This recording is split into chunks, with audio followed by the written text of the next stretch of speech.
যিনি বাড়িধারা সহ অনেকগুলো মাদ্রাসা শাইখুল হাদিস, আমি হজরতকে তার আজকের এই মূল্যবান সবক ছাত্রদের উদ্দেশ্যে প্রদান করার জন্য বিশেষভাবে অনুরোধ করছি। হযরত মাওলানা নূর হোসেন কাসেমী।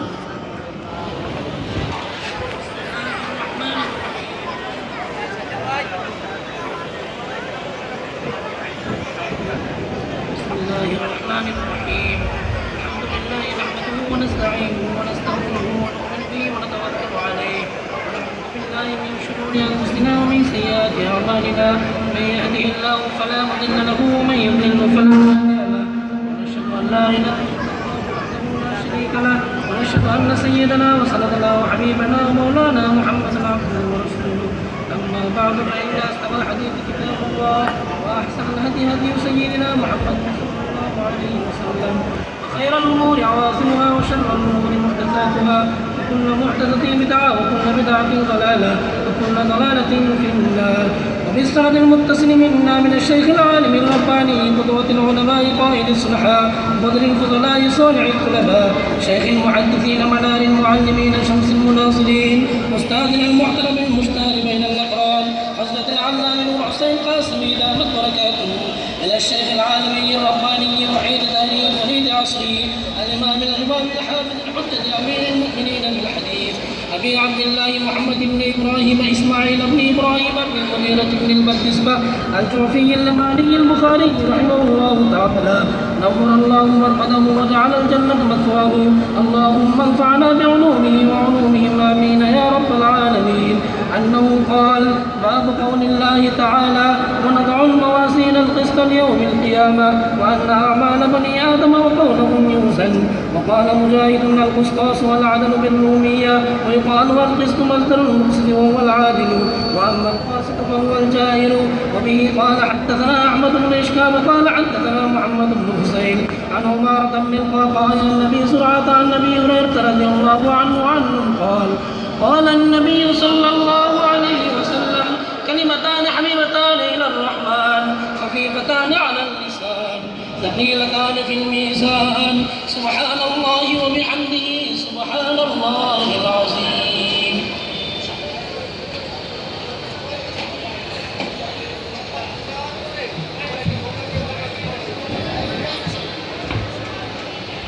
আমি এই মুহূর্তে গাড়ির ড্রাইভারদেরকে বলছি, বিভিন্ন মেহমানের যারা ড্রাইভার আছেন তারা আপনাদের গাড়িগুলো এমনভাবে রাখেন যাতে রাস্তায় চলাচলে কোনো সমস্যা না ঘটে।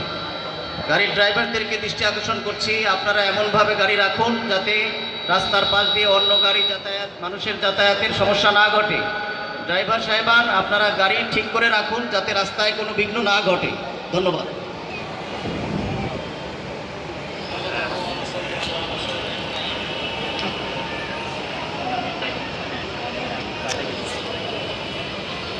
আলহামদুলিল্লাহ,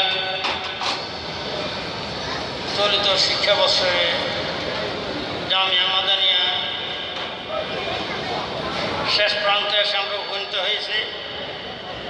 সেই বুখারী শরীফের সর্বশেষ সবক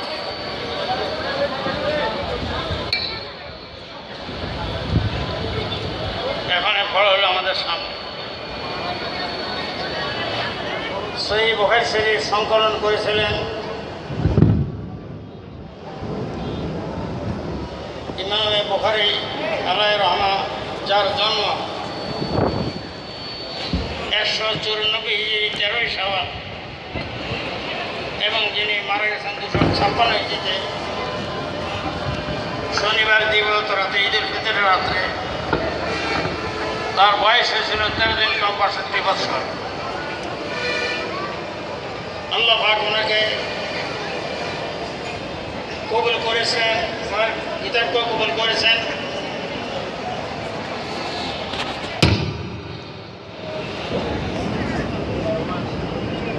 আল্লাহ পাক ওনাকে কবুল করেছেন, ওনার কিতাবকে কবুল করেছেন। ওনাকে জবরদস্ত স্মরণ শক্তি দিয়েছিলেন, যে স্মরণ শক্তির কারণে তিনি কোনোদিন একবার শুনলে ওনার মনে থাকত, এমন স্মরণ শক্তি তিনি অধিকারী ছিলেন। 6 লক্ষ হাদিস ছানবিন করে দীর্ঘ 16 বছর মেহনত করে তিনি সহিহ বুখারী শরীফ সংকলন করেন।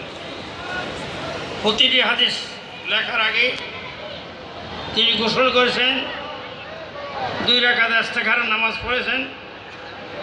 যখন আর এখানে এসে নিঃসন্দেহে নবী করিম সাল্লাল্লাহু আলাইহি হাদিস তারপর তিনি লিপিবদ্ধ করেছেন। এইভাবে কিতাবটি তিনি 1129 পৃষ্ঠা কিতাব, যার মধ্যে 9082টি হাদিস রয়েছে মুকাররার সহ। এই 9082 হাদিস লেখার সময় 9082 বার তিনি গোসল করেছেন, ইস্তেখারা করেছেন, তারপর হাদিস লিখেছেন। এইভাবে কিতাব সংকলন করা হয়, যেই কারণে ওনার এই কিতাব আল্লাহ পাকের কাছে মকবুল কিতাব। তিনিও মকবুল কিতাবের খতম দোয়া করলে দোয়া কবুল করে থাকেন। হযরত ইমাম বুখারী আলাইহিস কিতাবকে শুরু করেছেন ওহীর মাধ্যমে। বাবু কাইফা কানা বদুল্লাহি ইলা রাসূলিল্লাহ সাল্লাল্লাহু আলাইহি ওয়াসাল্লাম, নবী করিম সাল্লাল্লাহু আলাইহি ওয়াসাল্লামকে ওহী কীভাবে আসলো এই নিয়ে তিনি কিতাব শুরু করেছেন। এর কারণ কি? মৌলিকভাবে আল্লাহ পাক ভূমণ্ডল সৌরজগৎকে সৃষ্টি করেছেন মানব জাতির সেবায়, মানব জাতির কল্যাণ মঙ্গলের জন্য। আর মানব জাতিকে সৃষ্টি করেছেন মহান রব্বুল আলামিন তার ইবাদতের জন্য, তার মারিফতের জন্য, তার জন্য। সারা সৃষ্টি জগৎ মানুষের জন্য, আর মানুষ হলেন আল্লাহ পাকের জন্য। মানুষ তার জীবনকে আল্লাহ পাকের জন্য উৎসর্গ করলেই মানব জাতির জীবনের সফলতা আসবে, কল্যাণ আসবে, মঙ্গল আসবে।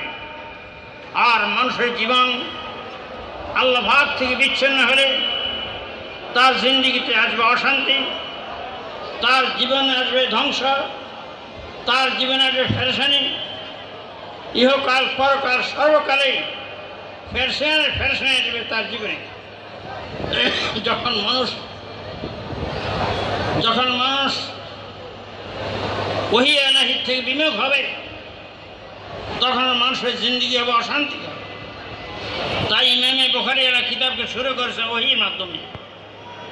হে মানব জাতি, সত্যিকার শান্তি পেতে চাও, কল্যাণ পেতে চাও, সফলতা পেতে চাও, ইহকাল পরকালের সর্বকালের তার একমাত্র রাস্তা হলো ইলমে নবুয়তের রাস্তা, ইলমে ওহীর রাস্তা। আল্লাহ পাক যুগে যুগে ইলমে নবুয়ত প্রেরণ করেছেন, সাথে সাথে তার বাস্তব নমুনা দেখানোর জন্য যুগে যুগে নবী রাসূল প্রেরণ করেছেন।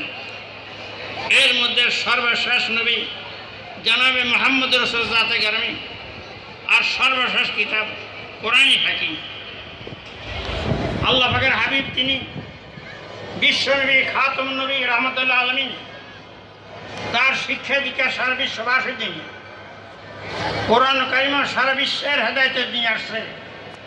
বিশেষ ভূখণ্ডের জন্য নয়, বিশেষ সম্প্রদায়ের জন্য নয়, বিশেষ এলাকার জন্য নয়। কোরআনের শিক্ষা সর্বজনীন শিক্ষা। কোরআনের শিক্ষা সারা বিশ্ববাসীর জন্য। ইহকাল পরকাল সর্বকালের কল্যাণ মঙ্গলের শিক্ষা, শান্তি শিক্ষা। নবী করিম সাল্লাল্লাহু আলাইহি ওয়াসাল্লাম তিনি বিশ্ব নবী।